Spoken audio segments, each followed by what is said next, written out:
Bisa di-record kok. Oke, tadi kita masuk risk analysis dan project evaluation. Jadi di sini lebih ke kita pengen tahu ya kondisi sebuah proyek itu seperti apa. Kalau kemarin kan analyzing project cash flow, kita tahu apa ya namanya? Kita tahu oh proyek ini cash flow-nya segini, cara nyarinya kayak gini gitu kan ya. Nah, itu kalau misalnya kita ngomongin apa namanya? Kita ngomongin risk analysis. Jadi apa? Cash flow analysis gitu kan atau analyzing project cash flow. Nah, kita langsung masuk aja. Ini yang pertama kita ngomongin risk analysis. Jadi risk analysis itu kita menganalisis resiko gitu kan. Bisa dengan rasio atau apapun itu. Nah, di sini kita membahas apa sih alasan dari kita membuat atau melakukan analisis risiko itu sendiri. Apa sih alasannya kita melakukan risk analysis? Nah, alasan dari kita melakukan risk analysis, alasan kenapa orang-orang itu melakukan analisis risiko itu dibagi secara umumnya menjadi dua. Secara umumnya dibagi menjadi dua, gitu ya. Yang pertama, estimasi yang kita lakukan itu bisa aja berbeda dengan kenyataan. Dalam artian gini, seperti disebut di sini, estimasi tidak sama dengan realita. Artinya apa? Di saat kita melakukan analisis gitu kan ya, dalam artian kemarin kita melakukan analisis cash flow gitu kan. Oh, kita melakukan analisis cash flow, dapat cash flow 100, 200, 300. Itu kan hanya berdasarkan oh, apa yang kita harapin aja gitu. Nah, namun pada kenyataannya kan kadang apa yang kita harapkan tuh berbeda dengan realitanya gitu kan. Nah, karena adanya hal tersebut, karena tadi perhitungan kita tadi hanya berdasarkan harapan, sementara realitanya bisa aja berbeda gitu kan, seperti kita bahas pas UTS kemarin. Nah, ini nih resiko nih. Karena apa namanya estimasi itu bisa berbeda dengan realita, itu tuh termasuk resiko. Nah, inilah yang menjadi alasan pertama kenapa orang-orang itu atau perusahaan-perusahaan itu melakukan analisis resiko.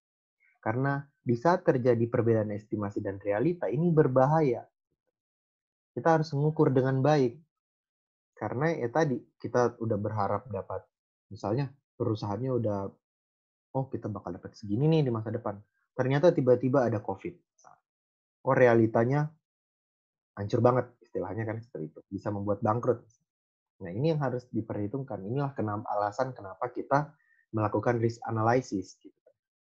Terus yang kedua, yang pertama tadi estimasi bisa berbeda dengan realita. Terus yang kedua ini disebutin perhitungan yang dilakukan itu oleh manusia. Gitu. Dapat salah karena terlalu optimis atau terlalu pesimis. Artinya gini, tadi kita salah karena kita melakukan estimasi, bisa aja estimasinya beda sama realita gitu. Nah, yang kedua, ini masih berhubungan dengan nomor satu, yang melakukan estimasi ini di awalnya emang manusia gitu kan. Nah, manusia ini dalam menilai itu bisa subjektif gitu kan. Artinya penilaian manusia itu bersifat subjektif. Nah, artinya apa? Kalau orang yang nilai dia terlalu optimis, gitu kan, bisa aja nilainya berlebihan atau hasilnya malah overvalue gitu kan. Kalau misalnya yang melakukan penilaian terlalu pesimis, bisa saja nilai yang dihasilkan itu undervalue. Artinya, karena adanya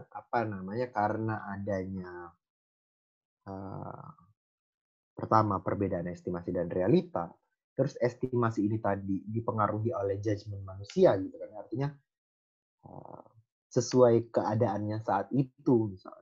Inilah yang menyebabkan mungkin terjadinya yang menyebabkan kenapa kita melakukan analisis resiko dari awal.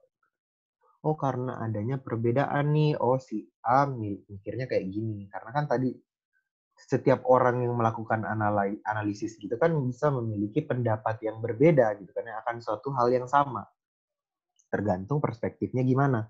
Ada yang menilai optimis, ada yang menilai pesimis. Nah, karena optimis dan pesimis ini mungkin aja menyebabkan overvalue dan undervalue, ini juga merupakan resiko.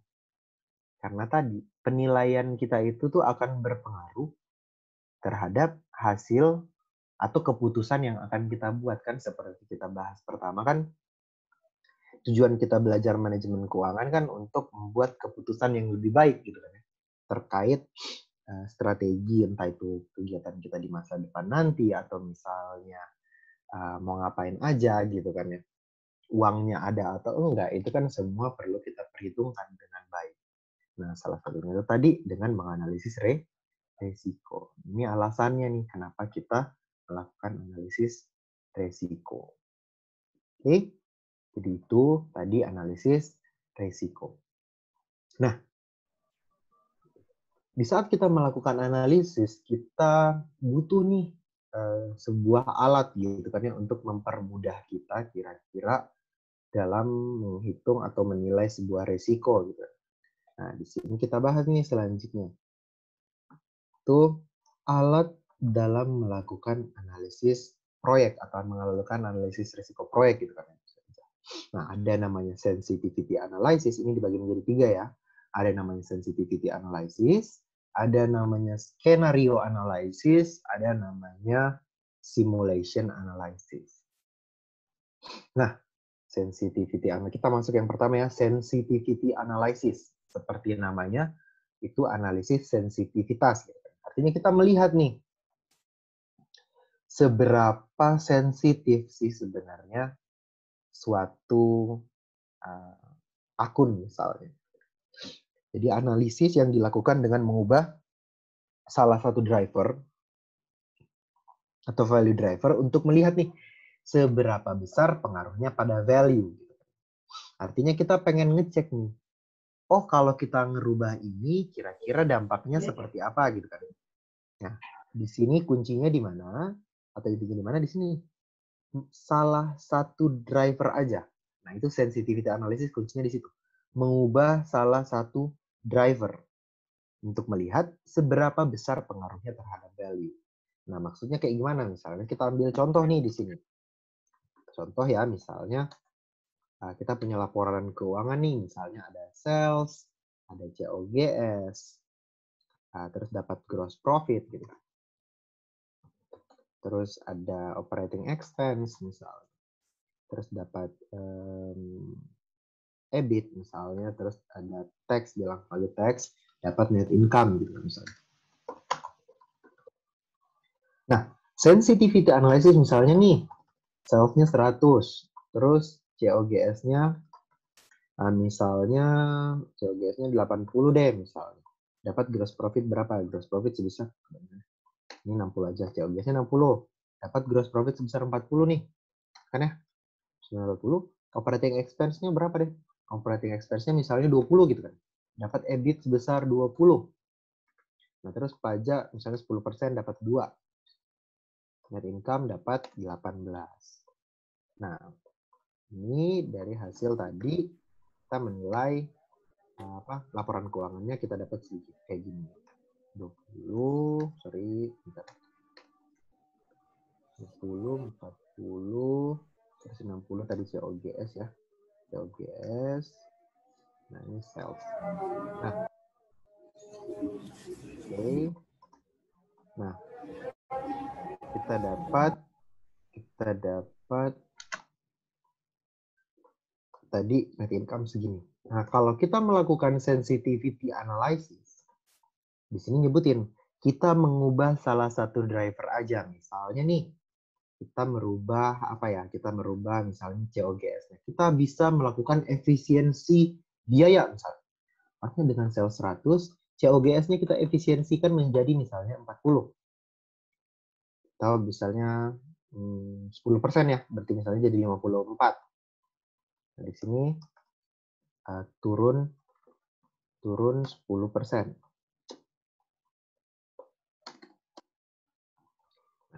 Ini COGS-nya.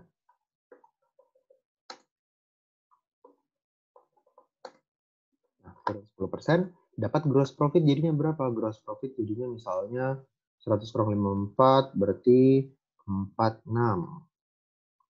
Operating expense-nya misalnya 20 100 kurang 46 kurang 20 nih 20 di sini. Terus dapat EBIT berarti 26. Terus tax-nya jadi 2,6. 6 gitu kan ya. Tax-nya jadi 2,6. Terus net income-nya berarti menjadi 26 kurang 2,6, 23,4. Nah, ya benar, 23,4. Nah, dari sini kita bisa melihat, ternyata di saat kita ngerubah salah satu driver dari 60 menjadi 54, gitu kan ya. Oh, ternyata net income-nya naik dari 18 menjadi 23. Nah, di sini tadi sensitivity analysis itu. Jadi kita ngubah salah satu driver aja nih, satu aja gitu kan. Terus kita melihat dampaknya, oh ternyata dengan hemat biaya COGS 10%, income kita naik sebesar berapa nih? 18, 1,8 berarti sekitar berapa ya? Net income kita naik sebesar 23,4 dikurang 18, 23,4 dikurang 18 dibagi 18 dapat 30%. Kita dapat naikkan sebesar 30%. Artinya, oh kita menghemat biaya 10% aja net income kita bisa naik jadi 30% gitu kan. Nah itu tadi sensitivity analysis. Di mana kita menganalisis salah satu driver dan kita pengen lihat dampaknya itu segede apa sih sebenarnya. Nah itu sensitivity. Kurang lebihnya seperti itu. Gitu kan ya. Jadi dengan adanya analisis sensitivitas ini kita bisa tahu, oh tiap akun itu efeknya kayak gimana sih. Kalau kita ngerubah misalnya kita COGS-nya tetap deh, yang kita rubah malah operating expense-nya misalnya. Nah dampaknya sebesar apa? Nah, itu yang pengen kita lihat. Gitu kan. Itu untuk apa namanya untuk sensitivity analysis tadi. Selanjutnya yang kedua itu adalah skenario analysis. Nah, skenario analysis ini lebih banyak yang dirubah. Artinya bisa kita lihat nih. Analisis yang dilakukan dengan mengubah beberapa value driver. Artinya kalau tadi kita cuma ngerubah COGS, coba deh kita rubahnya jangan COGS, tapi kita rubah COGS, tambah kita rubah juga misalnya operating expense-nya misalnya, atau misalnya sales-nya kita rubah, kita naikin harga gitu kan. Nah, dampaknya seperti apa? Nah, kenapa namanya skenario analysis? Tadi, karena dengan mengubah beberapa value sekaligus, kita membuat sebuah skenario.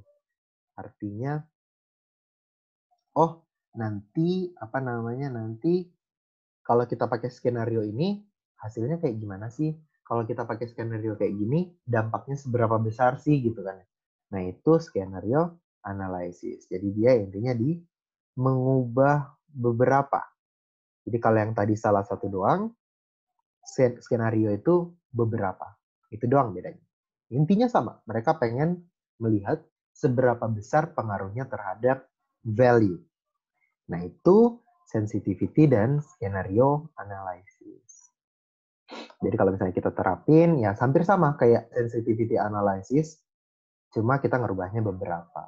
Kita melihat dampaknya seperti apa. Nah itu skenario analysis. Terakhir nih ada namanya simulation analysis. Nah, simulation analysis ini lebih kompleks ya. Jadi kalau misalnya tadi sensitivity analysis dan skenario analysis itu kita ngubah-ngubah aja gitu. Dan masih memungkinkan kita mengubahnya secara manual gitu. Kalau simulation analysis itu lebih ke apa ya? Lebih kita udah menerapkan dalam rentang yang lebih gede. Jadi analisis yang menghasilkan jutaan hasil sekaligus gitu. Artinya hasilnya tuh banyak banget yang membentuk sebuah tren. Artinya oh kalau misalnya naik segini berubahnya segini, naik segini berubahnya segini. Begitupun seterusnya. Jadi dia akan membuat, dari kumpulan hasil yang dicapai itu dia akan membuat, ini pengaruhnya kurang lebih kayak gini nih. Ini pengaruhnya kayak gini. Jadi dia ngitungnya nggak bisa manual. Beda dengan sensitivity sama skenario. Analisis yang menghasilkan jutaan hasil analisis dengan menggunakan aplikasi komputer. Aplikasi komputernya aku juga kurang tahu, tapi penjelasannya kurang lebih seperti itu. Jadi dia menggunakan apa ya? Kayak simulator lah istilahnya dengan menentukan variabel-variabel apa aja nih yang diganti. Misalnya nih, aku pengen variabel yang mungkin berubah itu adalah sales dan operating expense. Dia akan menghitung nanti kira-kira kalau sales dan operating expense itu aku ganti sekian dapatnya segini. Sekian dapatnya segini. Sekian dapatnya segini. Jadi nanti akan hasilnya banyak banget gitu. Nah, nanti perubahan-perubahannya itu akan terlihat gitu kan, bisa dalam grafik atau apapun itu. Nah, itu perbedaan dari skenario, sensitivity, dan simulation.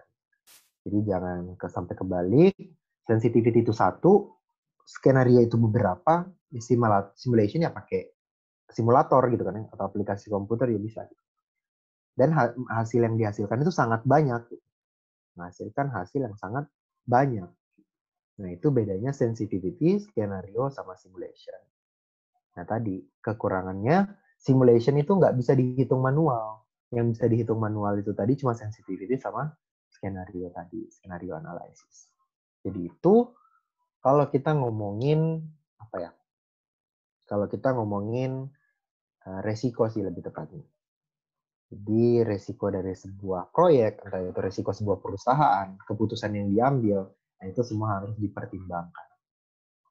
Misalnya nih, aku ambil keputusan A, ternyata keputusan A ini bakal menurunkan sales. Nanti dampaknya ke value perusahaan itu seperti apa? Kita lihat aja dampaknya terhadap net income bagaimana, terus selanjutnya dampaknya seperti apa. Itu bisa kita seakan-akan kayak apa ya? Kayak memperkirakan.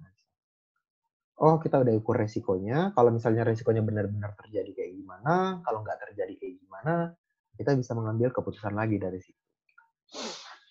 Nah, itu kurang lebih kalau kita ngomongin resiko ya secara umumnya seperti itu.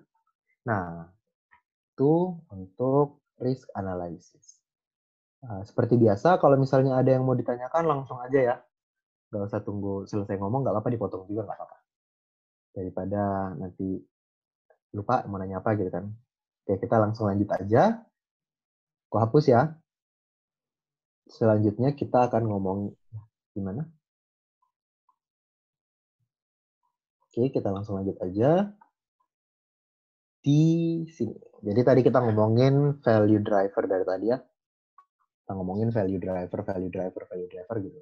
Value driver itu apa? Value driver itu sini disebutin sebuah komponen yang memiliki dampak langsung terhadap value, jadi yang dihasilkan.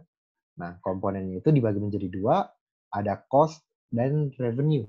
Jadi kita bisa mempengaruhi atau merubah dari sisi cost-nya atau merubah dari sisi revenue-nya gitu. Nah, kalau dari cost itu ada fixed dan variable, revenue itu ada market, sell price, advertising, dan lain-lain. Oke, kita tunggu bentar dulu azannya. Di situ kita lanjut lagi. Terima kasih. Ada yang mau ditanyakan? Silakan.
Oke, kita lanjut. Jadi tadi kita ngomongin value driver ya. Value driver itu adalah variabel yang atau komponen yang berdampak langsung terhadap value. Jadi tadi ada kita merubah COGS, misalnya merubah sales-nya. Ini value driver-nya itu dibagi menjadi dua nih, ada cost dan ada revenue. Nah, untuk cost sendiri yang mungkin kita rubah-rubah itu adalah fixed dan variabelnya tadi. Dengan cara apa? Bisa dengan menekan biaya produksi, dengan mencari barang substitusi gitu kan ya, yang cari barang lebih murah lah istilahnya. Itu cost. Nah, kalau revenue kita bisa apakah kita cari pasar yang baru atau misalnya harganya kita naikin atau rubah gitu kan. Atau periklanan gitu kan. Nah, itu bisa menjadi apa namanya? Value driver kita tadi.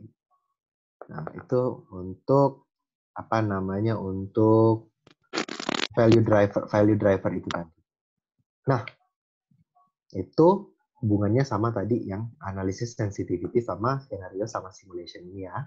Nah, kita masuk nih di break even analysis. Nah, di sini lebih ke udah analisis proyek gitu kan, evaluasi proyek itu sendiri. Nah, di break even analysis ini itu dibagi menjadi apa namanya? Dibagi menjadi 3. Ada accounting break even point, cash break even point, dan NPV break even point. Nah, jadi break even analysis ini, break even gitu kan, atau impas, itu kita mencari nih, berapa sih unit yang harus kita jual gitu kan, untuk menghasilkan profit impas. Profit impas itu dalam artian gini, revenue dan expense itu sama. Artinya kan income-nya 0 kan ya.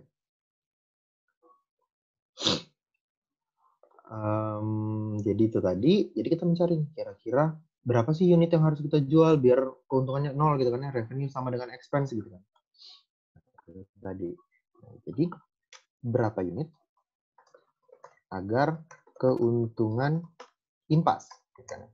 Di mana revenue sama dengan expense.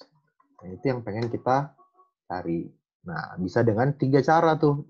Ada accounting BEP, ada cash BEP, dan ada NPV BEP. Oke. Nah, kita masuk accounting BEP. Nah, accounting BEP ini apa? Nah, ini menilai kapan sih kita break even secara akuntansinya gitu kan ya istilahnya. Kapan sih kita break even secara akuntansi? Jadi accounting BEP itu menilai berapa unit yang harus dijual. Berapa yang harus dijual agar impas atau break even gitu kan ya. Break even jika memperhatikan laba akuntansinya. jika membandingkan antara revenue dan cost. Nah, itu kalau misalnya kita ngomongin accounting BEP nih. Jadi kita membandingkannya apa? Revenue dan cost. Jadi revenue-nya harus sama dengan cost-nya. Itu rumusnya ini. Total fixed cost dibagi price per unit. Ini price unit ini harga per unit ya. Dikurang variable cost per unit. Nah, itu untuk accounting BEP. Misalnya nih, kita masuk contoh aja ya. Misalnya PTA memproduksi sepeda. Sepeda tersebut dapat dijual dengan harga misalnya 150 per unit. 150 per unit. Produksi sepeda memakan biaya variabel, biaya variabel sebesar 50 per unit, dan membutuhkan dan memiliki fixed cost atau pengeluaran tetap sebesar fixed cost, biaya tetap atau fixed cost sebesar misalnya 1.000. Nah, pertanyaannya, berapa unit yang harus dijual agar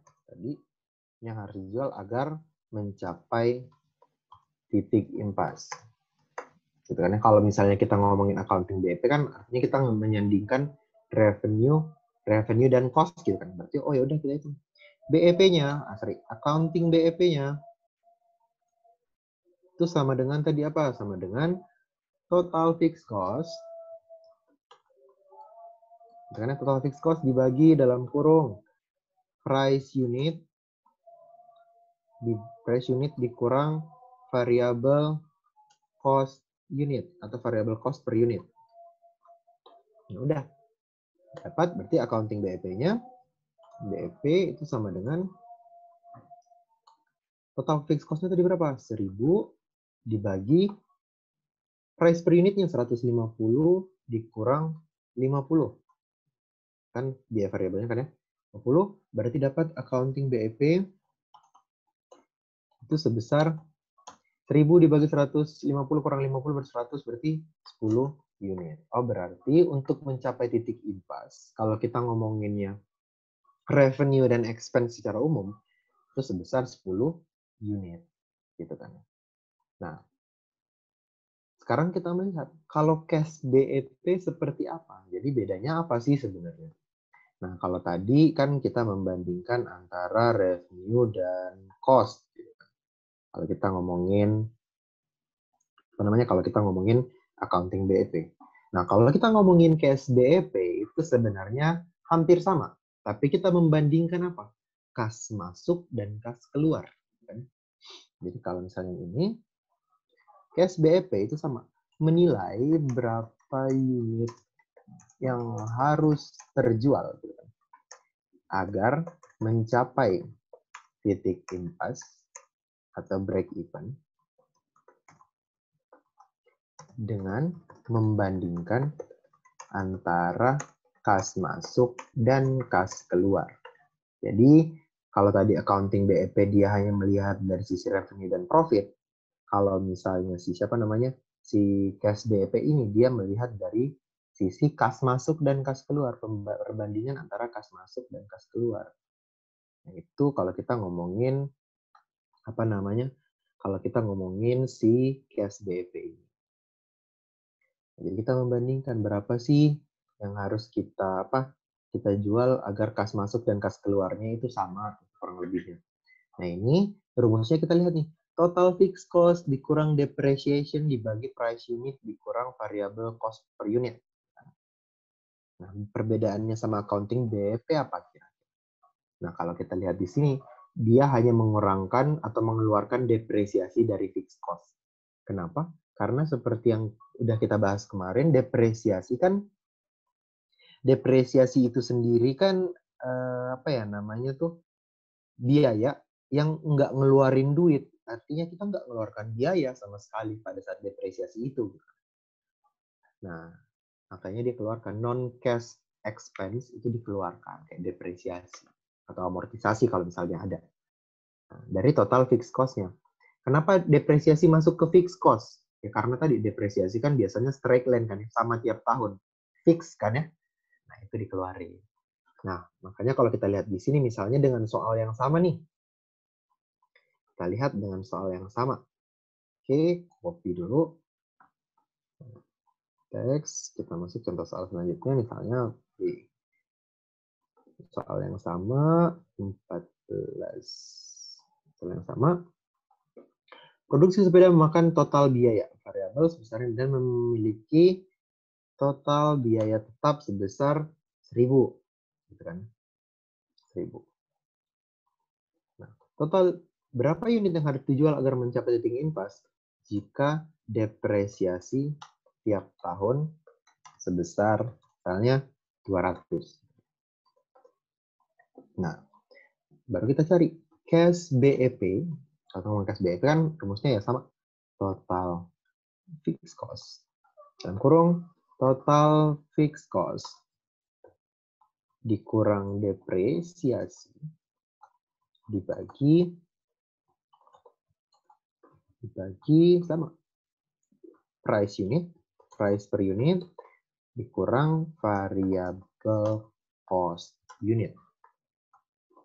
Ini berarti cash BEP itu sama dengan total fixed cost. Total fixed cost itu tadi 1.000 dikurang depresiasinya 200 dibagi 150 dikurang 50. Seperti biasa dapat cash BEP sebesar berapa? Nah, 1.200, 1.000 kurang 200, 800 dibagi 150 kurang 50. Berarti di sini 8 unit. Nah, itu bedanya untuk cash BEP dan apa ya? Dan accounting BEP. Nah, sekarang pertanyaannya, mereka sama-sama mengukur break even atau titik impas. Tapi mereka menghitung, oh BEP-nya tuh berbeda. Ada yang cuma 8 unit, ada yang 10 unit. Nah, kira-kira kok bisa? Ya, karena tadi di sini cash BEP dia hanya memperhitungkan kas masuk dan kas keluar aja. Dia nggak memperhitungkan nggak memperhitungkan revenue dan cost secara menyeluruh gitu kan. Nah tadi cash BEP itu biasanya atau umumnya pasti lebih kecil daripada accounting BEP.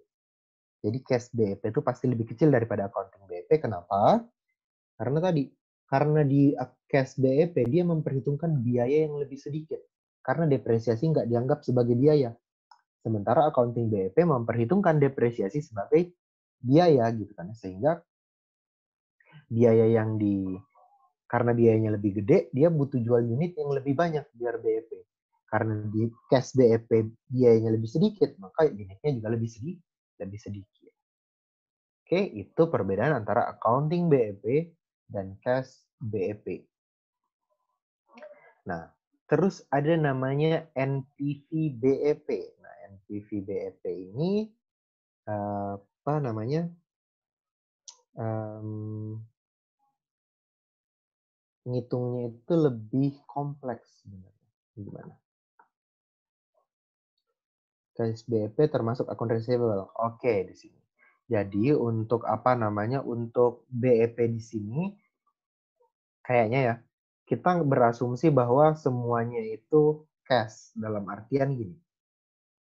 Kita nggak mempertimbangkan adanya AP, AR atau apapun itu karena apa? Kita mempertimbangkan kalau misalnya langsung dibayar cash nggak ada AP, AR itu berapa unit sih gitu kan? Karena kan logikanya mau dia AP mau dia AR ujung-ujungnya kan idealnya harusnya dibayar kan. Makanya kita nggak memperhitungkan APAR-nya tadi. Maaf, luar materi. Makanya terkait depreciable training cost untuk pegawai itu berdiri dengan suatu aset, apakah masuk biaya perolehan Kak? Yang dimaksud ready to use dalam menghitung harga perolehan itu apa ya? Oke, itu materi yang pertemuan kemarin ya. Nah gini, kalau menurutku sih ya, menurutku tergantung kita asumsinya seperti apa. Jadi ada yang nanya terkait depresiasi, kalau training cost untuk pegawai itu apakah dimasukkan dalam menggunakan suatu aset, apakah dimasuk dalam biaya perolehan atau tidak. Nah, yang maksud ready to use dalam menghitung harga perolehan itu apa ya? Intinya gini, sebenarnya segala biaya yang dikeluarkan untuk membeli aset sampai siap digunakan itu masuk dalam kapitalisasi nilai aset sebenarnya ya. Nah, tapi yang agak membingungkan bagaimana kalau misalnya ada training pegawai, apakah itu juga masuk ke dalam kapitalisasi aset? Nah ini pengaruhnya di mana? Pengaruhnya di depresiasi gitu kan. Nah ini agak agak membingungkan sebenarnya kalau menurut aku sendiri ya, karena tadi karyawan ini kalau misalnya ternyata asetnya itu udah habis gitu kan. Karyawannya kalau dipakai buat ngelola aset lain kan masih bisa sebenarnya. Jadi apakah itu layak gitu. Soalnya kan investasinya investasi non fisik gitu kan atau intangible. Nah, itu yang aku agak bingung sebenarnya. Kalau misalnya mau masuk dalam depresiasi juga sebenarnya sah-sah aja sih karena emang termasuk biaya perolehan aset gitu kan sampai siap digunakan. Jadi tergantung asumsi aja sih menurutku. Kalau misalnya emang masih kurang jelas, mungkin bisa nanya sama dosennya karena aku juga masih bingung kalau soal yang itu, Mbak. Oke. Nah, tadi kita sampai mana? Kita sampai NPV BEP. Nah, NPV BEP ini ngitungnya tuh hampir sama kayak apa ya? Hampir sama kayak ngitung IRR sebenarnya. Hampir sama kayak ngitung IRR dalam artian gini. Udah panjang lagi. Belum masuk TM2 ya di kelasnya. Nah, ini NPV BEP ini pas aku sama yang di bawahku kayaknya nggak pernah diajarin ya mengenai net present value BEP ini. Nah, kalau misalnya ternyata nanti pas di kelas diajarin, mungkin di pertemuan selanjutnya aku bisa ngajarin dulu sebelum kita masuk materinya. Tapi mungkin dilihat dulu aja apakah benar-benar NPV BEP ini dipelajarin atau hanya dibahas sekilas aja. Intinya sama, kita mencari berapa unit sih yang harus kita jual, tapi memperhitungkan net present value-nya. Dalam artian di sini kira-kira untuk mencapai NPV sama dengan 0, berapa unit sih yang harus dijual? Nah, itu harus ngitung panjang tiap tahun. Nah, itu. Jadi mungkin nanti kalau misalnya di kelas ternyata diajarin, mungkin pertemuan selanjutnya aku ajarin. Tapi buat saat ini sampai accounting BEP dan cash BEP aja terlebih dahulu. Jadi tadi accounting BEP kita menilai berapa sih unit yang harus dijual biar impas. Kalau kita ngelihat revenue dan cost secara menyeluruh gitu kan. Tapi kalau cash BEP ngelihat yang cash aja. Non cash itu nggak diperhitungkan. Dalam hal ini non cash itu adalah depresiasi. Oke, itu untuk break even analysis. Jadi kita menilai kapan sih impas gitu kan ya. Nah, itu di sini break even analysis. Nah, selanjutnya kita akan masuk ke mana? Value driver, break even analysis. Kita akan masuk ke ada namanya operating leverage sama real option ini yang terakhir. Udah nggak ada lagi. Nah, kita masuk operating leverage. Nah, operating leverage di sini itu apa ya? Kalau di sini disebutin dampak dari memanfaatkan fixed cost dalam operasi yang diukur dengan mengukur sensitivitas perubahan operating income sehubungan dengan perubahan sales. Nah, kalau aku gampangnya kayak gini, operating leverage ini seberapa pinternya kita memanfaatkan fixed cost buat meningkatkan sales. Gitu. Bukan meningkatkan sales. Untuk meningkatkan net income, atau operating income atau EBIT dalam hal ini di sini. Jadi kalau kita lihat ya seperti ini. Contohnya misalnya ada sebuah perusahaan yang misalnya mereka punya sales, terus ada COGS. Nah, COGS deh, langsung aja ada variable cost, variable expense, kita variable cost, dan ada fixed cost. Nah, cost dapat EBIT atau earning before interest dan tax. Net operating income itu EBIT ya, EBIT or NOI. Nah, misalnya nih, sales-nya 100, variable cost-nya misalnya 10% dari sales ya. Variable cost tuh 10%, ya, 50% dari sales. Sales. Dari sales. Berarti variable cost-nya 5 kali 100, 50% kali 100, berarti 50 gitu. 50. Terus fixed cost-nya tuh misalnya 30, 20 aja deh, 20 gitu kan. Berarti EBIT NOI-nya berapa? EBIT NOI-nya fixed cost, variable cost, itu sama dengan EBIT atau NOI-nya sama dengan sebesar 30. Nah, dari sini kita hitung nih. Kita lihat dulu, kalau misalnya kita naikin sales-nya meningkat jadi 200 misalnya. Terus variable cost-nya 50%, berarti sini 100 gitu kan. 100, fixed cost-nya tetap 20 gitu kan. Fixed cost-nya tetap 20. Kita dapat EBIT atau NOI berapa? EBIT atau NOI sebesar 200 kurang 120 berarti 80. Nah, kita lihat nih, degree of operating leverage-nya tuh berapa gitu kan. Nah, berarti kita cari, soalnya tadi dari contoh itu, cari nih, DOL-nya berapa gitu kan. DOL sama dengan change in net operating income, percent change. Jadi kita lihat nih, dari 30 ke 80, itu kan berapa perubahannya. Jadi 30 ke 80 berarti dia berubah sebesar, dan operating income sebesar 80 kurang 30 dibagi, langsung aja, 80 dikurang 30 dibagi 30. Jadi berapa persen gitu kan ya perubahannya. Nanti dibagi percent change in sales.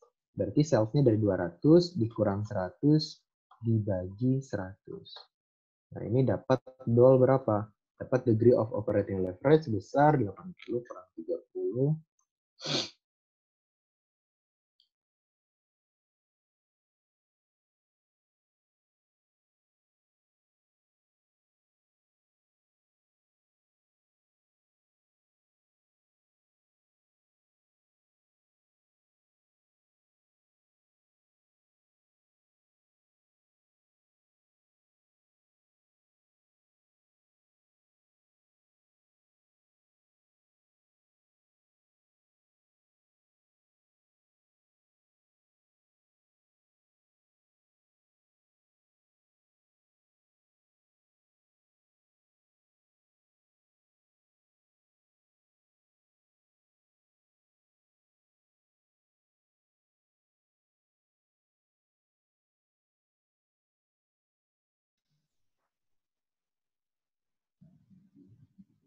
Dihitung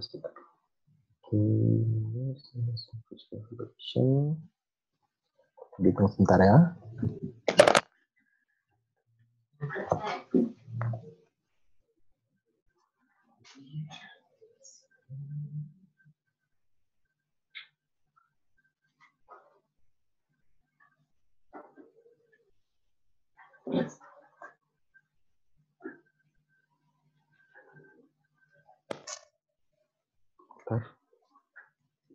Di sampai di oke. Jadi sampai di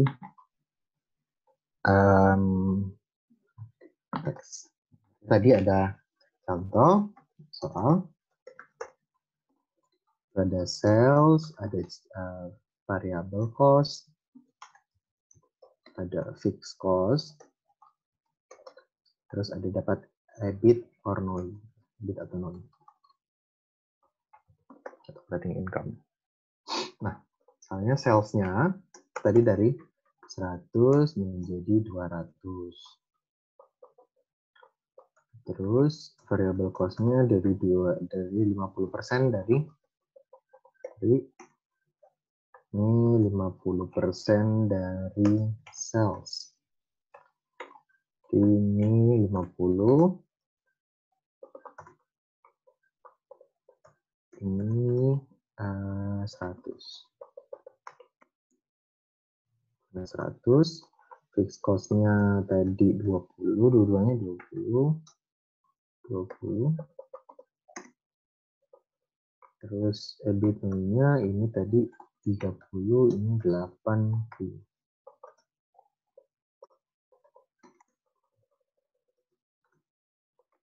Oke, nah tadi berarti dapat dolnya. Dolnya sama dengan 80 dikurang 30 dibagi 30 persen change-nya dibagi tadi 200 dikurang 100 dibagi 100 dapat degree of operating leverage itu sebesar tadi 80 30 dibagi 30 dibagi dalam kurung ini satu dapat 1,6667%. Bukan persen, 667. Nah, artinya apa? 1,667 ini artinya setiap perubahan perubahan sales-nya gitu kan. Net operating income-nya itu juga akan berubah sekian gitu. Artinya gini. Setiap kenaikan setiap kenaikan sales, setiap terjadi kenaikan sales 1%, maka 1%, maka EBIT itu akan naik 1,667%. Dari DOL tadi. Jadi setiap kenaikan sales 1%, maka EBIT kita akan naik 1,667%. Nah, seperti di sini sales kita naik dari 100 menjadi 200. Sales kita naik persen dari 100 menjadi 200. Berarti si EBIT atau nilai kita ini akan naik dari 30 menjadi 80. Kan kayaknya salah hitung bentar. 50 per 30 kenaikannya 80%, 30% itu naik sebesar 1,667. Berarti 1,667 benar 1,7 naik jadi 1,667, 30 lagi naik 30. Benar kok. Jadi setiap kenaikan 1% sales, maka EBIT akan naik 1,667. Nah, ini dari memanfaatkan apa? Dari memanfaatkan fixed cost kita yang tadi. Jadi di saat itu lagi sebesar sekian misalnya naik 10%, berarti EBIT atau nilainya naik sebesar 1,667%, 16,67% kayak gitu. Nah, itu untuk degree of operating leverage. Jadi seberapa besar sih kemampuan manajemen itu memanfaatkan fixed cost untuk meningkatkan income-nya sendiri gitu kan. Jadi di sini seberapa besar kemampuan manajemen memanfaatkan fixed cost untuk meningkatkan dalam hal ini EBIT atau earning before interest and tax atau net operating income-nya. Jadi berapa besar sih kemampuan manajemen dalam meningkatkan hal tersebut gitu kan. Nah, itu diukur dengan namanya degree of operating leverage atau DOL. Itu untuk operating leverage. Nah, jadi kalau misalnya kan ini nih, kalau biayanya tetap gitu kan. Kalau biayanya tetap, semakin besar salesnya, pasti EBIT atau nilainya juga makin gede dong, karena tadi ada biaya yang tetap ini nih. Karena biayanya tetap, semakin besar aku keuntungannya, karena biayanya tetap, keuntungannya juga jadi semakin lebih besar gitu kan. Persentasenya ya, dalam hal persentase. Nah, itu untuk degree of operating leverage. Nah, selanjutnya yang terakhir, pembahasan kita yang terakhir itu adalah real option. Nah, real option ini apa sih sebenarnya? Nah, kalau kita ngomongin real option itu, kalau misalnya kemarin kan kita ngomongin investment decision criteria. Kalau kita ngomongin investment decision criteria, apa namanya? Kalau kita membicarakan investment decision criteria kan, apakah kita menerima proyek atau enggak? Apakah proyek ini dikerjakan atau tidak? Nah, di saat kita memutuskan untuk apa namanya, untuk mengerjakan proyek tersebut, gitu kan, akan ada pilihan lagi nih, namanya real option. Pilihan atas proyek yang telah diperoleh. Nah, seperti yang aku jelasin tadi, pada saat investment decision kriteria proyeknya udah diterima, nah ada namanya real option nih. Kalau kita udah milih proyek tersebut, selanjutnya adalah pilihan real option. Nah, pilihan real option ini atau real option ini itu dibagi menjadi 3. Ada timing option, ada expansion option, ada contract, shutdown, dan abandon option. Nah, yang pertama timing option. Timing option ini apa? Timing option ini adalah pilihan untuk menunda dimulainya suatu proyek. Artinya, kalau misalnya kita ngomongin proyek kan, misalnya kita udah terima nih proyeknya. Nah, pertanyaannya timing option ini, itu adalah, pertanyaannya adalah, mulai sekarang atau nanti, gitu kan? Yang menjadi pertanyaannya itu. Jadi apakah proyek ini kita mulai sekarang atau nanti aja nih tahun depan misalnya, atau 2 tahun depan misalnya. Jadi nggak langsung dikerjain sekarang atau dimulainya nanti aja gitu. Nah, itu pertanyaan yang timing option. Expansion option yang kedua. Nah, pertanyaannya itu, apakah kita ngerjainnya satu aja atau mau ditambah gitu kan? Mengerjakan satu atau lebih. Gitu kan. Artinya, oh kita ada nih pembelian mesin satu. Nah sekarang pertanyaannya, benar nggak sih kita mau beli mesin satu doang? Apa malah mau lebih gitu kan? Nah, itu pertanyaan dari expansion option. Yang pertama, kita mulai sekarang atau kita mulai nanti. Terus yang kedua, kita ngerjain satu atau kita ngerjain lebih banyak. Terus yang ketiga, kontrak, shutdown, and abandon option. Itu adalah pilihan satu. Kalau kontrak itu untuk memperlambat proyek. Dalam artian gini, oh sekali produksi kita bisa produksi 10. Udah kita pelan-pelanin aja deh. Kita produksi 5 misalnya. Itu kontrak option. Shutdown option itu pilihan untuk berhenti sementara.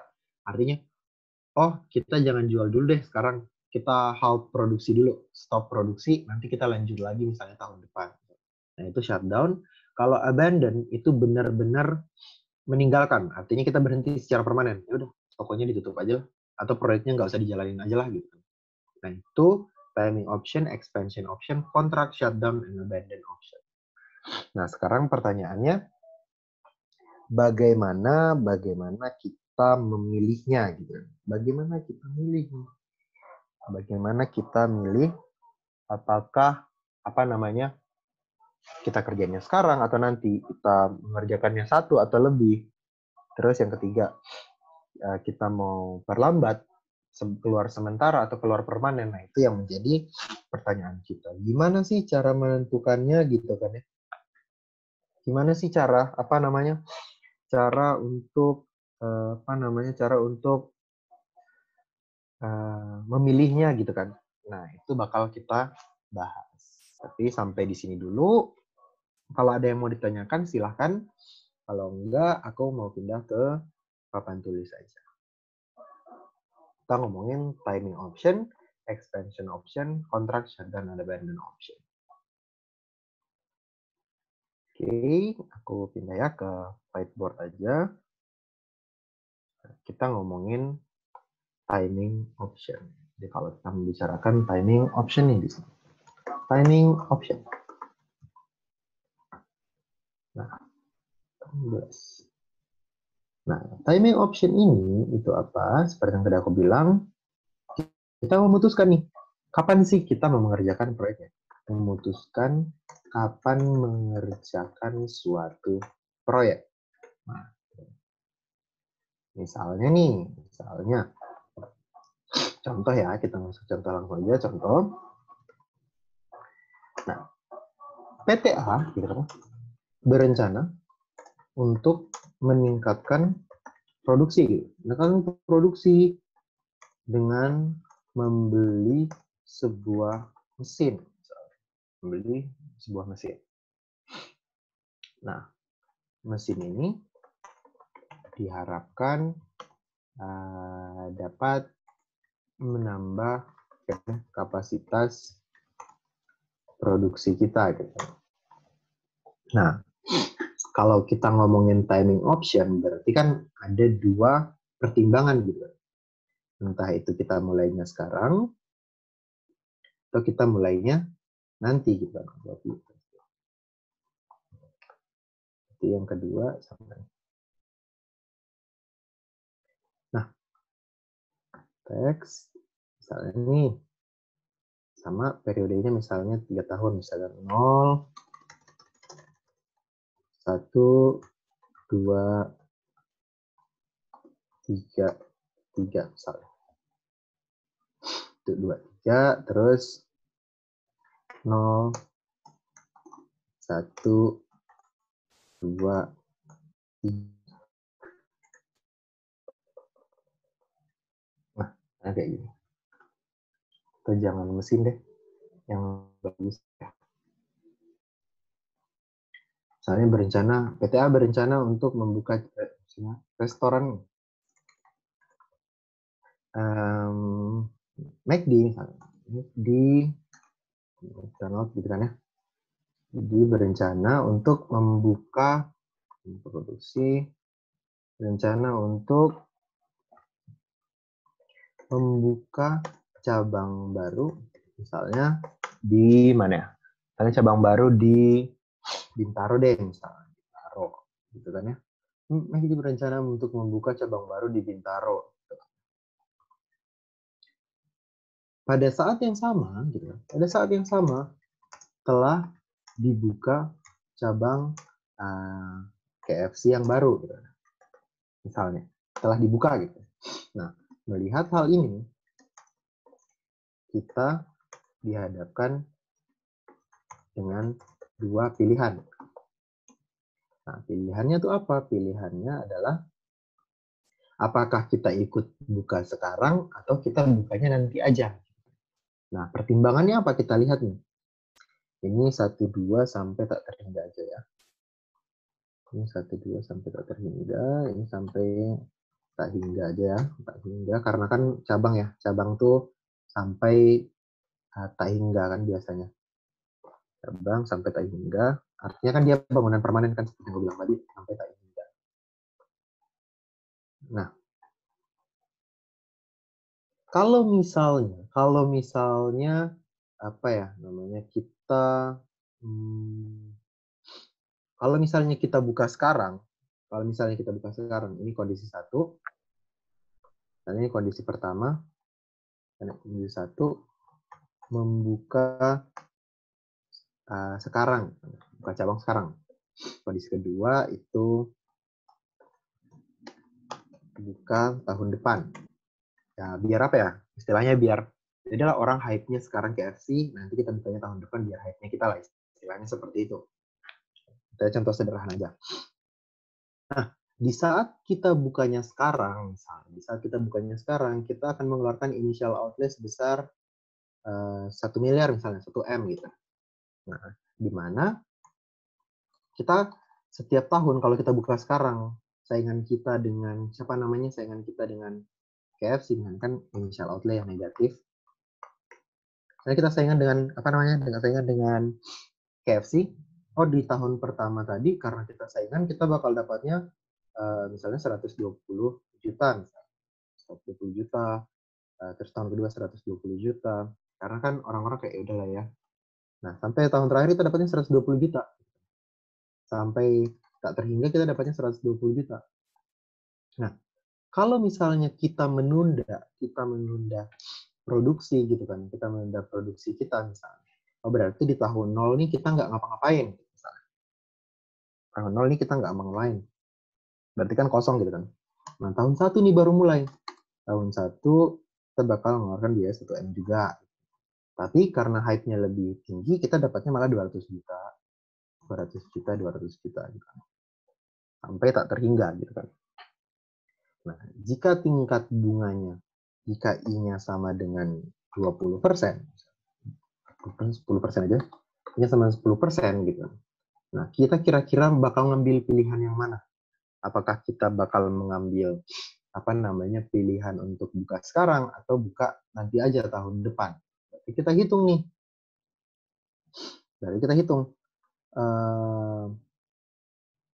Expected value-nya gitu, atau net present value-nya aja deh. Kita net present value-nya aja, NPV-nya itu sama dengan berapa?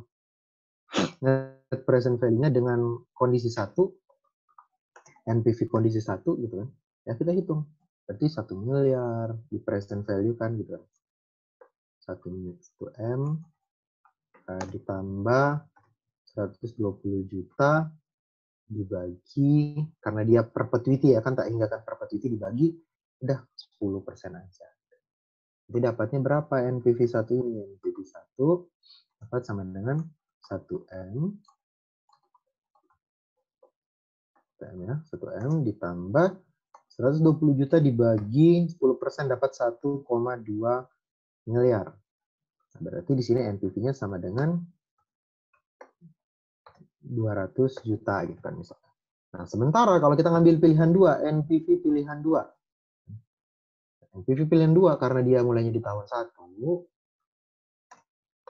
sama kita pakai 1M juga, 1M gitu kan ya, ditambah 200 juta dibagi 10% juga kan ya, 10%. Nanti ini akan di present value kan, karena kan nanti nilainya cuma di tahun 1 nih, padahal kita pengen bandingin nilainya sama-sama di tahun 0. Berarti dibagi lagi sama 1 plus 10%. Udah dapat NPV 2. 1M 200 juta berarti 2 miliar, 1 miliar dibagi 1 plus 10% berarti 1000 dibagi 1,1 dapat 909 juta misalnya. Nah, berarti kan dari sini aja kita udah bisa tahu nih. Oh, berarti yang paling bagus sebenarnya udah kita mending buka tahun depan aja. Nah, itu kalau kita ngomongin kalau kita ngomongin timing option. Jadi kapan sih kita menentukan untuk mengerjakan sebuah proyek itu, apa kita milih sekarang atau enggak? Nah, dengan beberapa pertimbangan tadi. Nah, ini kalau kita membicarakan timing option. Nah, sampai di sini kira-kira ada yang mau ditanyakan nggak mengenai timing option ini sendiri? Jadi memutuskan kapan sih kita ngerjain sebuah proyek tuh gitu. Nah, itu untuk timing option.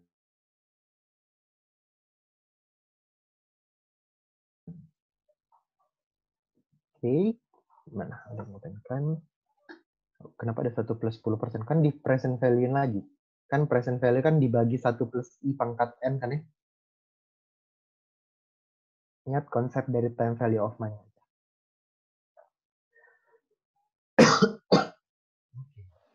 Ada lagi nggak kira-kira yang mau ditanyakan mengenai timing option ini sendiri? Jadi kurang lebih seperti itu. Jadi kalau misalnya kita membicarakan timing option seperti itu, ada pertimbangan-pertimbangannya. Oh, kalau misalnya kita buka nanti kayak gini, kalau misalnya kita buka sekarang kayak itu timing option. Terus yang kedua, kita masuk yang kedua, ada namanya Ada namanya expansion option atau pilihan untuk menambah gitu kan. Artinya, oh kita udah nerima nih satu proyek, apakah proyek ditambah atau dikurangin aja ya gitu kan ya. Nah, itu. Misalnya nih, kita masuk yang kedua itu expansion option. Expansion option.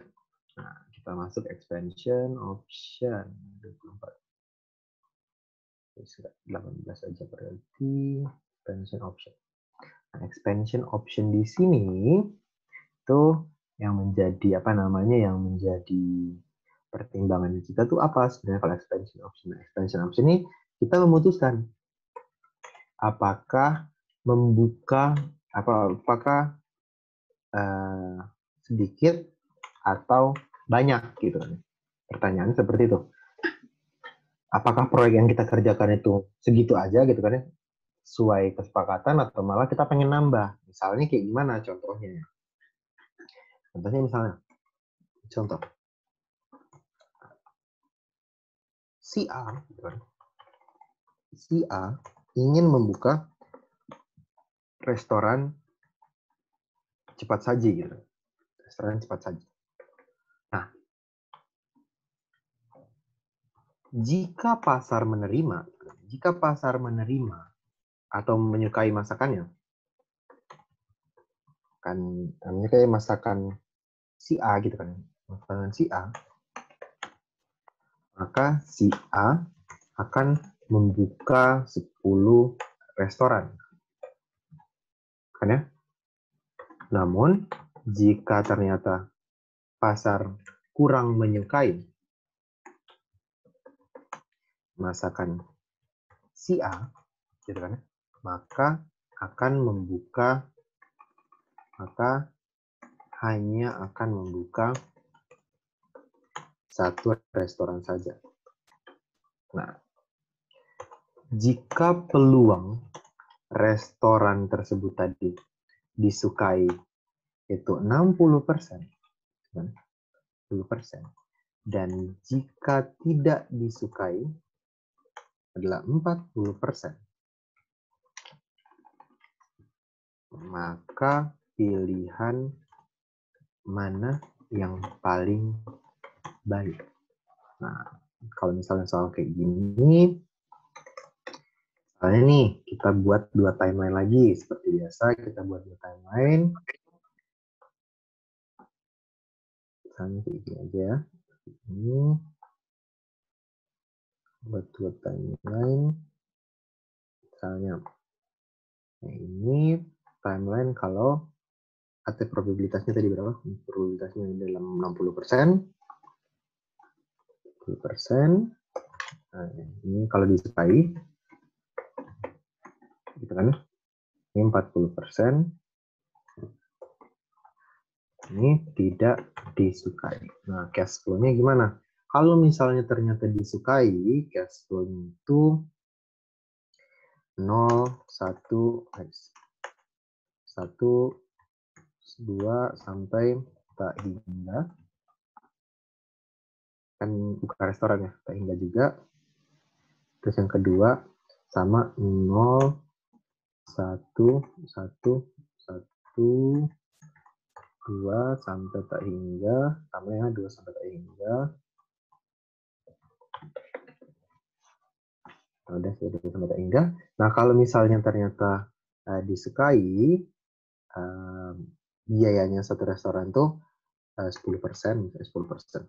1M, kalau disukai kita bakal dapat cash flow 200 juta. 200 juta. Dan seterusnya 200 juta. Nah, tapi kalau misalnya tidak disukai, biayanya sama 1M gitu kan. Tapi kita dapatnya cuma apa tadi?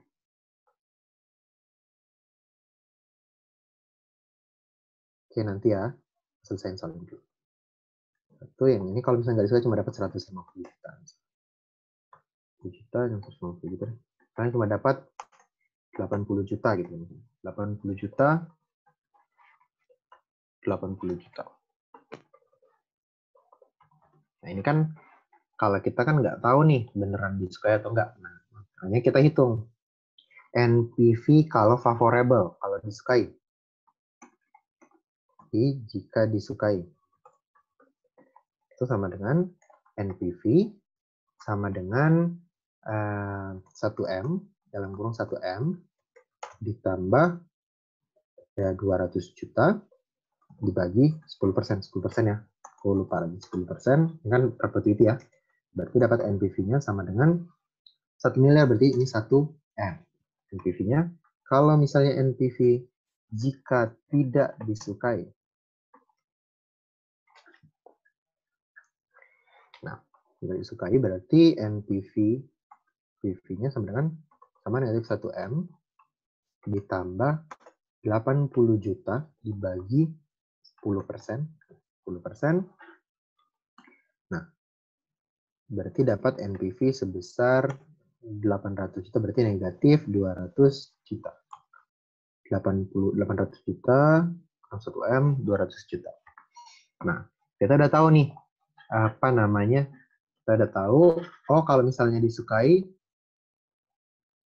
itu berapa? Dapat 1M, kalau nggak disukai dapat 200 juta. Nah, sekarang kita hitung expected value-nya. Expected value-nya pilihan 1. Itu kalau misalnya tadi apa? Expected pilihan 1 itu 10 restoran. Kalau misalnya apa ya? Expected value-nya 10 restoran. Expected value-nya itu sama dengan aku. Ini kayaknya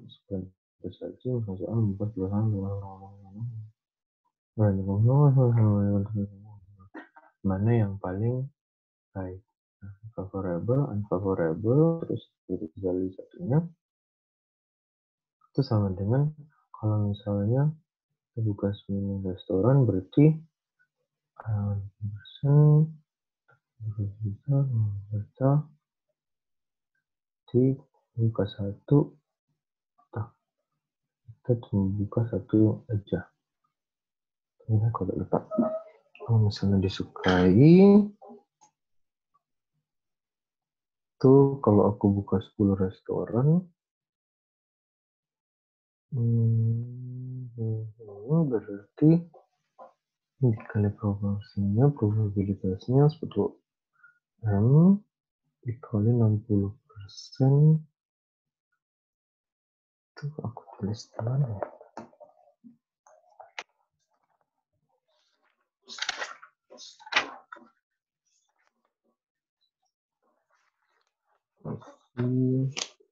Kalau ini fokus ini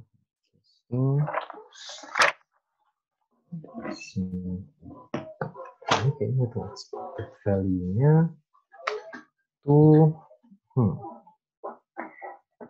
ini dibagi -40%, 40%. Ini nggak salah, ini kurung kalau misalnya disukai berarti 10 dikali 1 miliar 1M dikali 60%.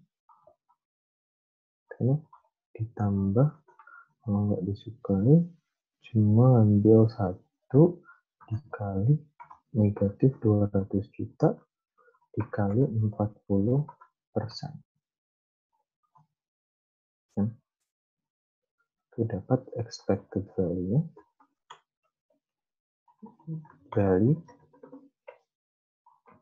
Itu sama dengan 10 dikali 1M, 10 miliar dikali 60%, 6 miliar.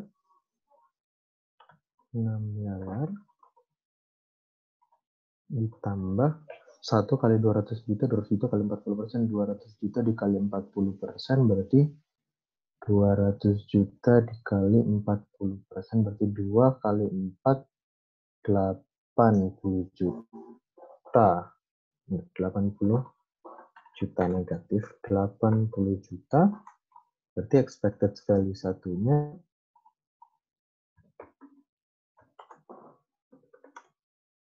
satunya itu sama dengan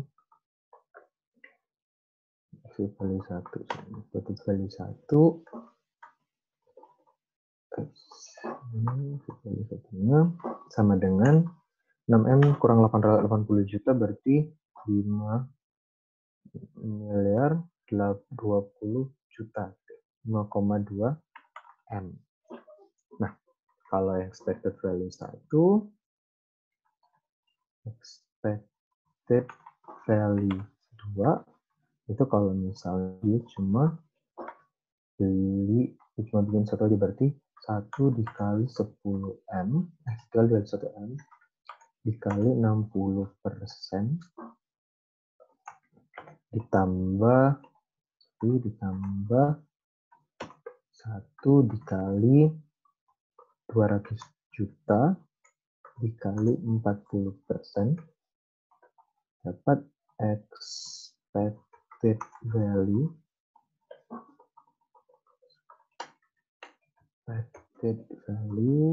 2 itu sama dengan value 2 sama dengan 1 kali 1 kali 60 600 juta ditambah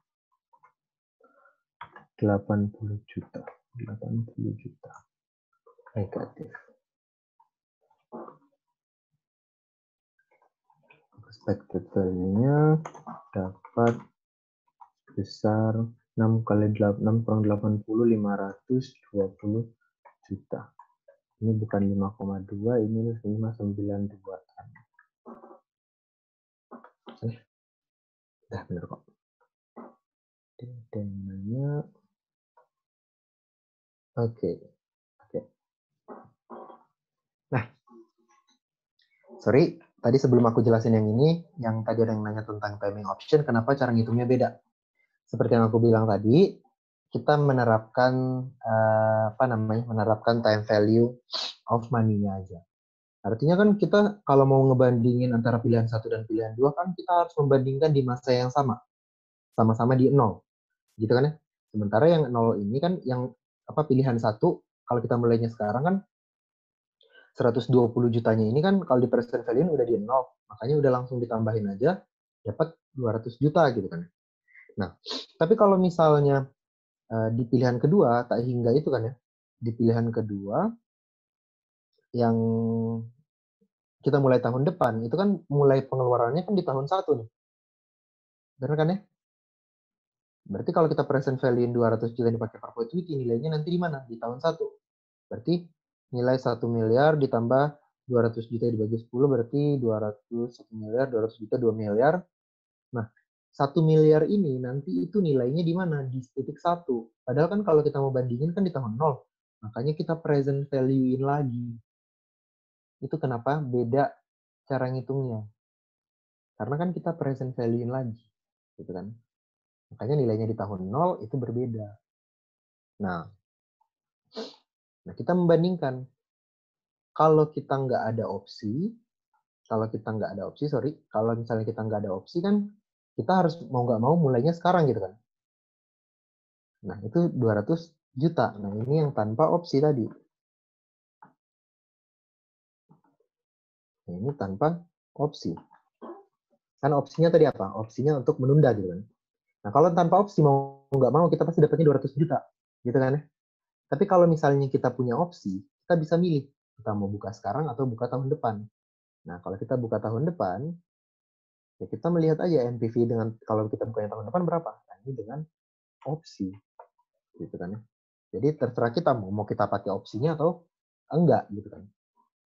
Nah, sama halnya dengan expansion option. Jadi expansion option itu ada pilihan. Jadi kan berdasarkan kejadian di masa depan gitu. Kita mau buka 10 restoran kalau disukai. Kalau nggak disukai kita cuma buka 1. Nah, kita cari nih. Karena kalau disukai cash flow-nya kayak gini, kalau nggak disukai cash flow-nya kayak gini, kita hitung NPV-nya disukai dan nggak disukai. Nah, kita lihat sekarang. Kalau misalnya kita menggunakan tidak punya opsi, kalau misalnya kita punya opsi gitu kan, artinya apa? Kita ada kemungkinan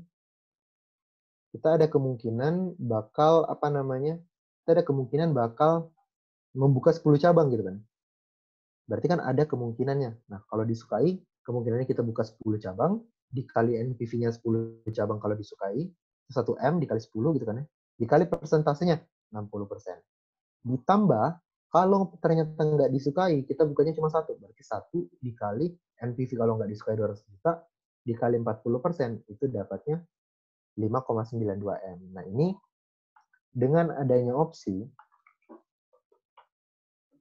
kita kemungkinan bisa dapat 5,92 M. Gitu. Nah, tapi kalau misalnya tanpa opsi, kalau tanpa opsi artinya apa? Ya mau nggak mau bagus, mau disukai, mau nggak, kita cuma tetap bisa buka satu doang gitu kan ya. Nah, mau nggak mau kita tetap bisa bukanya satu doang. Nah, ini kalau tanpa opsi tadi. Nah, kalau kita cuma bisa bukanya satu, kalau disukai buka satu, kalau nggak disukai buka satu, kita cuma dapat 520 juta aja gitu kan. Tapi kalau dengan opsi, kita bisa buka 10 kalau bagus, kalau nggak cuma satu, dapatnya 5,92 M yang mungkin kita dapatkan dengan adanya opsi tadi. Jadi seperti yang aku bilang, kalau misalnya kita ngomongin real option gitu, kita membandingkan kalau ada opsi dengan nggak ada opsi, itu kira-kira lebih menguntungkan apa? Oh, lebih menguntungkan dengan adanya opsi tadi. Kadang-kadang gitu kan. Kadang juga kalau misalnya tanpa opsi malah lebih menguntungkan. Misalnya nih, kalau kita buka sekarang 120 juta, tapi kalau bukanya tahun depan cuma 80. Berarti bagusan kalau buka sekarang dong gitu kan. Nah, itu pertimbangan-pertimbangannya. Udah timing option dan expansion option. Nah, sampai di sini kira-kira ada yang mau ditanyakan nggak? Timing option dan expansion option ini. Itu yang kita harapkan bakal kita dapat dari timing option dan expansion option. Nah, habis ini terakhir kita bahas contract option, shutdown, abandon, sama shutdown sama abandon option. Contract, shutdown, sama abandon. Nah, sampai di sini dulu timing option dan expansion option ada yang mau ditanyakan nggak kira-kira? Apa ya? Kalau misalnya bermasalah di rumusnya sebenarnya lebih ke penerapan time value of money aja sih Mas Mbak. Jadi bagaimana kita ngitungnya itu, misalnya nih kita mulainya 2 tahun depan, berarti kan pengeluarannya bermulai tahun 2 dan seterusnya gitu kan ya. Berarti di sini nanti pangkat berapa? Pangkat 2. Karena kan nilainya di tahun 2 kita mau bawa ke tahun 0. Ya pangkat 2 dong, pembaginya gitu kan. Nah, kurang lebihnya seperti itu. Oke, ada yang mau ditanyakan lagi nggak kira-kira? Mengenai timing option dan expansion option. Oke, kalau misalnya belum ada, aku lanjut ya ke pembahasan yang terakhir. Itu kontrak, shutdown, abandon. Nah, kalau yang terakhir ini sebenarnya kurang lebih sama sih. Cuma apa ya? Cuma ya fokus dulu. Cuma lebih ke apa ya? Lebih ke konsepnya aja sebenarnya yang agak berbeda. Tapi ini cara ngitungnya kurang lebih sama timing option. Jadi kalau misalnya kita ngomongin kontrak, shutdown, abandon gitu kan. Nah, mana yang tadi? Oke, 2018. Kita ngomongin kontrak option. Mana? Kontrak option, shutdown option, dan abandon option. Kontrak, shutdown, dan abandon option. Langsung bagi 3 aja biar lebih enak. Ini sini ya. Kita bagi 3 aja.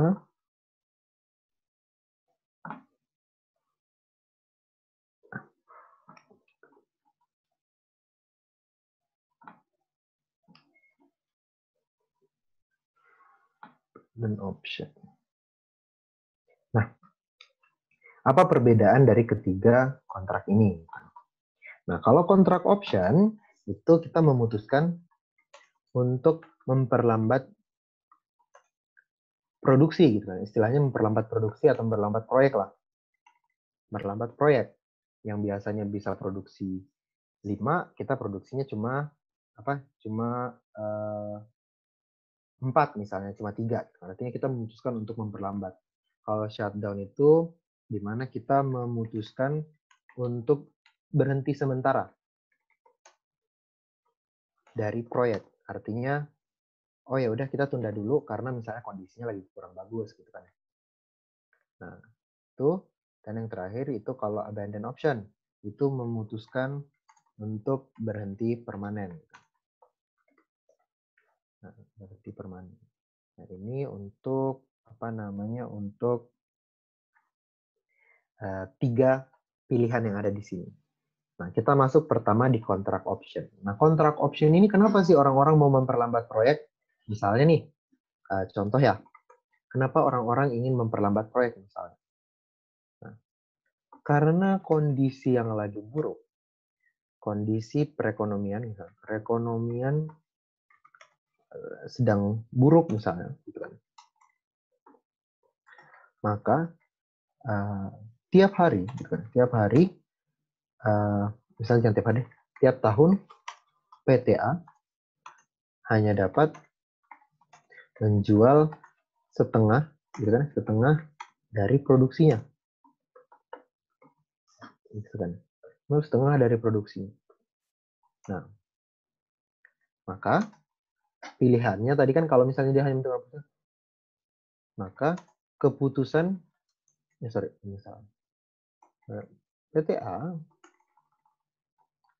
PTA dalam keadaan normal gitu, dapat memproduksi 10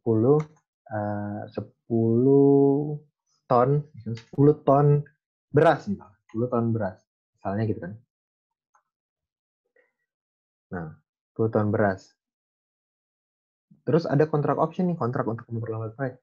Nah, dalam keadaan saat ini, di mana perekonomian sedang memburuk, kan?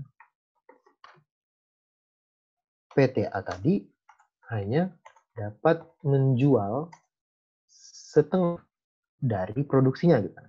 Biasanya kan dia bisa menjual seluruhnya kan ya. Hanya dapat menjual setengah dari produksinya. Nah, kalau kita lihat dari kata-kata ini aja, pilihan mana yang paling bagus yang diambil si PTA tadi? Ya sebenarnya sih tanpa menghitung pun udah jelas, ya udah kita kalau misalnya emang cuma bisa jual setengah ya produksinya setengah aja, jangan produksi 10 gitu kan. Nah, itu kenapa orang-orang melakukan kontrak option. Nah, berarti pilihannya ada 2. Di saat PTA itu tetap mempertahankan produksinya 10 ton. Artinya apa? Oh, mempertahankan produksinya 10 ton, dia akan mengeluarkan biaya initial outlay, misalnya kita gambar timeline-nya lagi aja, nggak apa-apa. Gambar timeline-nya lagi aja. Timeline-nya, nah misalnya nih, dengan opsi, dan tanpa opsi. Oke. Nah, kita lihat. Dengan opsi, itu cash flow-nya, mana tadi? Cash flow-nya 0, misalnya 0, 1, 2. Karena dia bisa misalnya menjual berasnya dalam waktu 2 tahun. Ya. Nah, 0, 1, 2 misalnya. Ini tulisannya 0, 1, 2 misalnya. Nah, sama ini 0, 1, 2. Nah, dengan opsi itu dia bisa Dia bisa mengurangi biaya produksinya misalnya. Ini 1M misalnya. 1M gitu kan. Nah, dia bisa menghasilkan 700 juta dan 700 juta misalnya. Nah, tapi dengan kondisi yang sama, kalau misalnya tanpa opsi, gitu kan, dia mau nggak mau harus mengeluarkan biaya yang produksinya sesuai dengan 10 produksi gitu kan. Misalnya 2M. Gitu. Nah, di sini 700 juta. 700 juta. Nah, kurang lebihnya seperti ini. Jadi kalau misalnya kita dihadapkan dengan pilihan, pasti kan nanti kalau kita ngitung NPV-nya kan pasti bakal istilahnya itu pasti bakal sesuai pengeluaran di awal, kita lihat aja pengeluarannya udah berbeda di awal, tapi cash flow yang didapatkan sama. Gitu. Sehingga apa pilihan yang bagus ya udah, dengan adanya opsi kita bisa lebih hemat lah istilahnya. Karena ya kalau kita tetap dipaksa tetap produksi 10, tapi yang dijual cuma bisa setengah, kita rugi di setengahnya gitu. Nah itu maksud dari kontrak option. Nah kalau misalnya emang perlu dihitung ya, kita cari aja NPV dengan opsi dan NPV tanpa opsi gitu kan. Nah kalau kita hitung NPV-nya sama dengan NPV sama dengan tadi negatif 1M gitu kan ya, ditambah 700 juta dibagi 1,1 misalnya 1 plus 10% ya, 10% ditambah 700 juta dibagi 1 plus 10% pangkat 2 kan 2 tahun kan ya, udah dapat nanti NPV-nya berapa. Nanti dapat NPV-nya sebesar misalnya 10% ya, dapat NPV-nya nanti sebesar 700 dibagi 1,1 tambah 700 dibagi 1,1 pangkat 2. Itu dikurang 1000 dapat 214 juta. 214,87 juta. Gitu. Sementara kalau tanpa opsi, NPV 2M ditambah sama 700 juta, copy, paste, dapat NPV nanti berapa? Nanti dapat NPV-nya sebesar negatif 785,12 juta. Nah, lebih rugi gitu kan ya. Nah, itu tadi kontrak option. Sehingga apa pilihan yang diambil bagusan dengan opsi gitu kan. Kalau tanpa opsi kita malah rugi. Nah, seperti itu. Itu kontrak option. Kalau shutdown option ya sama aja sebenarnya. Jadi kita memutuskan untuk menunda. Jadi misalnya nih, contoh tadi. Biasanya sih pilihan-pilihan ini berlaku kalau misalnya kondisinya lagi buruk. Misalnya dengan adanya shutdown option kita memutuskan untuk misalnya pada tahun misalnya PTA misalnya, merupakan perusahaan yang bergerak di bidang restoran gitu, restoran cepat saji. Nah, pada tahun dan pada tahun kedua itu terjadi pandemi, gitu kan? Pandemi yang menyebabkan menyebabkan produksi, menyebabkan penurunan pendapatan gitu, pendapatan dan meningkatnya biaya gitu misalnya gitu kan, biaya. Nah, kita lihat nih sekarang timeline-nya. Nah, dengan opsi dan tanpa opsi.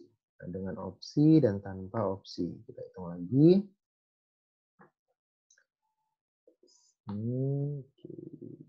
Nah, misalnya tahun 0, 1,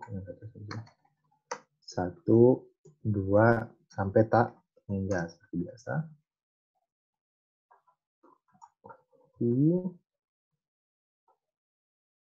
Oke, karena ini kan restoran kan ya. Udah. Nah, ini tahun kedua ya. Kita ganti tahun pertama deh. Tahun pertama, misalnya gitu kan ya. Tahun pertama. Nah, misalnya nih, kita mengeluarkan biaya misalnya sama-sama 1M. 1M, gitu kan. 1M, kita mengeluarkan biaya 1M. Nah, di tahun 1, kalau misalnya, terjadi pandemi gitu kan. Terjadi pandemi, oh kita malah rugi nih. Karena biayanya meningkat, padahal pendapatannya menurun. Misalnya kita rugi sebesar 200 juta. Nah, tapi pada tahun kedua dan selanjutnya kita dapat 200 juta misalnya. Gitu kan ya? Nah, jadi kalau kita punya pilihan untuk shutdown option, berarti oh di tahun 0 kita tetap keluar 1 miliar, bikin restoran gitu kan ya. Tapi di tahun 1 kita memutuskan untuk, yaudah kita nggak jualan dulu, shutdown dulu di tahun pertama. Misalnya, shutdown berarti kita nggak dapat apa-apa nih di tahun pertama, karena kan kita berhenti kan. Nanti kita baru mulai lagi di tahun kedua, nanti baru dapat besar 200 juta. Dan seterusnya sampai tak hingga kita dapat 200 juta. Nah, kayak gitu. Nah, dengan adanya pilihan ini tadi, oh kita bisa keluar sejenak, artinya kita keluar sementara aja gitu. Nah, berarti ini kalau misalnya kita bandingkan ini dengan opsi, ini tanpa opsi. Nah, ini dengan opsi gitu. Karena dengan opsi kita kan bisa keluar sementara gitu. Nah, kita hitung aja NPV-nya sama. NPV tanpa opsi dan NPV dengan opsi. Dan kita hitung NPV-nya sama dengan 1M tadi. Sorry, ini harusnya negatif juga ya. Nggak apa-apa ya. 1M gitu kan ya. Ditambah ini negatif 200 juta. 10% aja seperti biasa. 1 plus 10%. Kan ya. Ini ditambah dalam kurung tadi 200 juta karena perpetuity dibagi 10% gitu kan ya. Nah, karena dia nilainya nanti di tahun ke-1, berarti kita kali lagi. Kali 1, kali bagi kurung 1 plus 10%. Udah gitu. 1. Berarti dapat NPV-nya berapa? Nanti dapat NPV-nya sebesar 1M. Berarti 1M tambah 200 juta bagi 1 plus 10%. Enggak salah ya. 10%. Udah tambah 200 juta bagi 10% bagi 1 plus 10%. Berarti nanti dapat 200 juta, berarti 200 juta dibagi untuk dibagi 1,1, 2000 dikurang 1800, kurang 200, dikurang 200 bagi 1,1 kurang 1000. Dapat 636 juta. Ini dapat 636 juta, 36 ya, 36 juta. Nah, kalau dengan opsi NPV-nya sama, gitu kan, hitungnya sama. Copy, itu sini aja lah.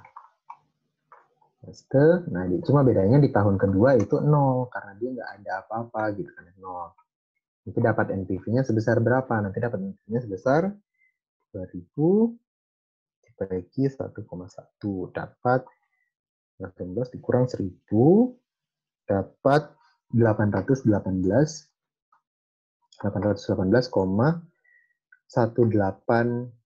juta. Nah, beda kan ya? Kalau misalnya kita bisa berhenti sejenak, kita nggak mengalami kerugian, tapi udah kayak gitu kita lanjut aja. Nah, itu tadi shutdown option. Kita menghitung NPV dengan opsi dan tanpa opsi. Oke, itu untuk shutdown option. Terakhir abandon option. Abandon option itu ya udah kita keluar permanen. Kalau ini kan udah kita keluar setahun atau 2 tahun, kita lanjut lagi nanti. Nah, itu shutdown bedanya. Nanti kita bakal lanjut tetepan. Tapi kalau abandon, itu dia akan berhenti permanen. Karena contoh gitu kan. Contoh kita lihat apa namanya? Kalau misalnya kita lihat PTA itu mulai mengalami penurunan produksi gitu kan. Penurunan produksi. Dikarenakan orang-orang udah nggak minat lagi gitu. Produksi karena kan sudah hilangnya minat. Hilangnya minat masyarakat kan produk PTA. Nah, kita lihat nih kondisi timeline-nya seperti apa. Nah, kondisi timeline-nya misalnya kita gambarin ya. Tanpa opsi, kita gambarin nih. Oke, nah, tanpa opsi kita gambarin misalnya 0, 1, 2, 2, dan tak hingga. Sama seperti biasa, tak hingga. Oke deh. Nah, tahun 0 itu misalnya udah mengalami penurunan kita ya. Kita udah mengalami penurunan. Mana? Nanti kenapa dipunya 100% lagi yang shutdown option? Karena kan seperti yang aku bilang tadi, kan perpetuity-nya baru mulai di tahun kedua. Berarti kan nilai perpetuity-nya di tahun 1, present value-nya kan ya, berarti harus dibagi 1 plus 10% lagi biar jadi masuk ke tahun 0. Kenapa yang shutdown NPV perpetuitasnya nggak di pangkat 2? Karena perpetuity kan mulainya di tahun 2 nih pembayaran pertamanya. Berarti kan present value-nya di tahun sebelumnya, berarti di tahun 1. Berarti biar dia di tahun 0 dibagi 1 plus 10% aja, bukan pangkat 2. Kayak gitu. Gimana? Kalau masih perlu ini, aku coba jelasin lagi.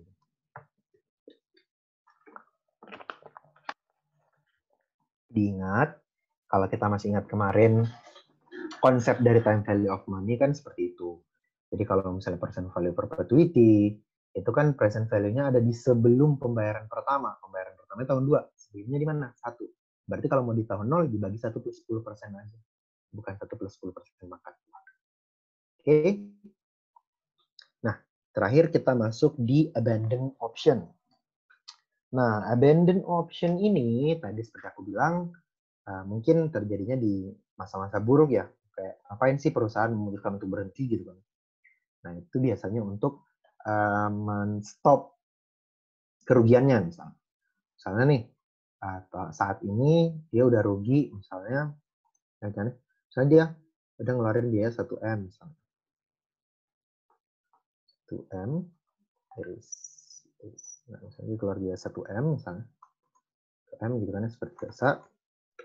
1M. Nah, ternyata di tahun pertama dia cuma dapat misalnya 500 juta nih misalnya, 500 juta. Terus tahun kedua turun 10%, jadi 450 juta. Dan seterusnya sampai tak hingga dia turun 10%. Karena kan orang-orang nggak minat gitu. Nah, terjadi penurunan 10% misalnya. 10% tiap tahun. Nah, sehingga apa? Kalau misalnya kita nggak punya opsi, tanpa opsi, nah, kita akan memiliki memiliki timeline seperti ini. Jadi kalau misalnya nggak punya opsi kayak gini nih timelinenya tanpa opsi, nah tiap tahun. Nah, tapi dengan opsi abandon tadi, kita dapat keluar lebih awal misalnya, Ini kayak terlalu gede deh. Lebih awal berarti 10% tiap tahun berarti 500 dibagi 10% tambah 20%. 1.500 masih untung di 10 misalnya jangan ini berarti negatif aja biar lebih jelas ya. Misalnya ini negatif ya, berarti tahun pertama kita udah rugi, rugi 100 juta. Karena orang-orang nggak suka, kita malah rugi 100 juta, 100 juta, 100 juta. Kita bangun 100 juta. Dan seterusnya seperti itu. Sampai tak hingga. Yang penurunannya di line aja. Nah, dengan opsi, kita dapat keluar lebih awal nih. Sehingga nanti timeline-nya seperti ini. Misalnya seperti ini. Nah, kita bisa keluar lebih awal. Nanti misalnya tahun 0 nih sama. 0, 1,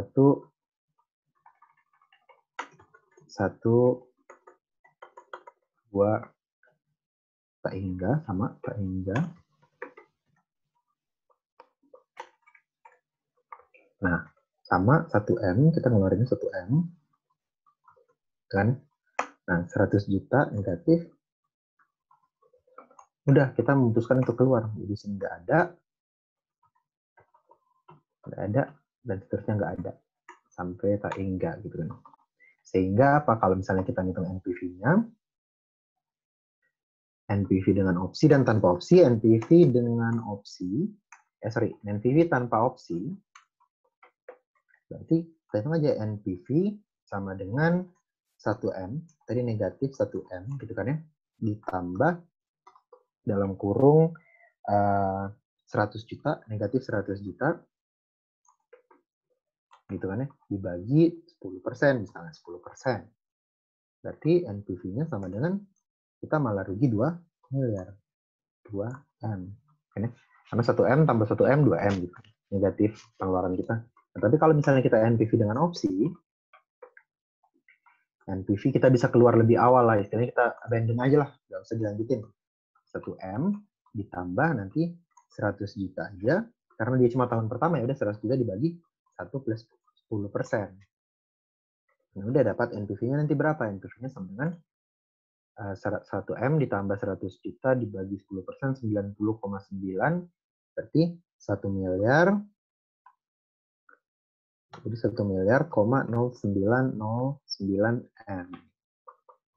Jadi lebih dikit kan ya daripada kalau misalnya kita tetap pengen melanjutkan usaha kita.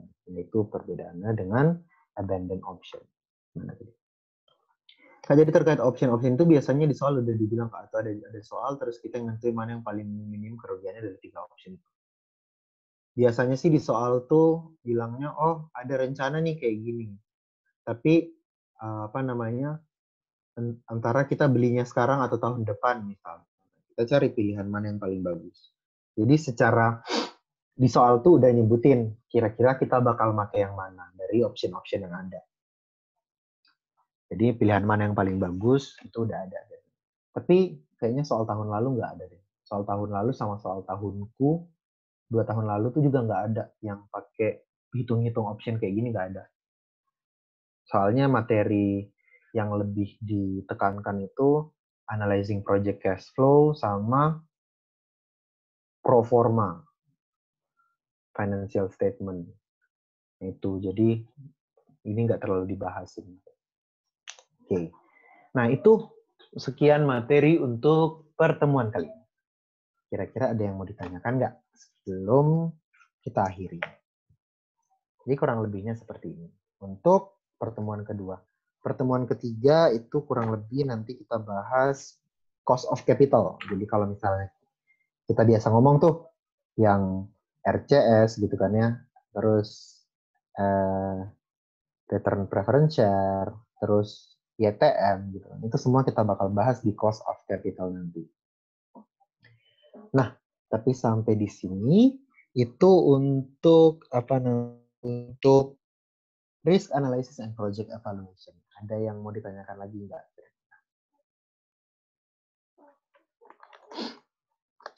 Oke, kalau misalnya nggak ada, mungkin itu ya untuk materi pertemuan kali ini. Sebelumnya aku mohon maaf kalau misalnya ada kekurangan dalam penjelasan.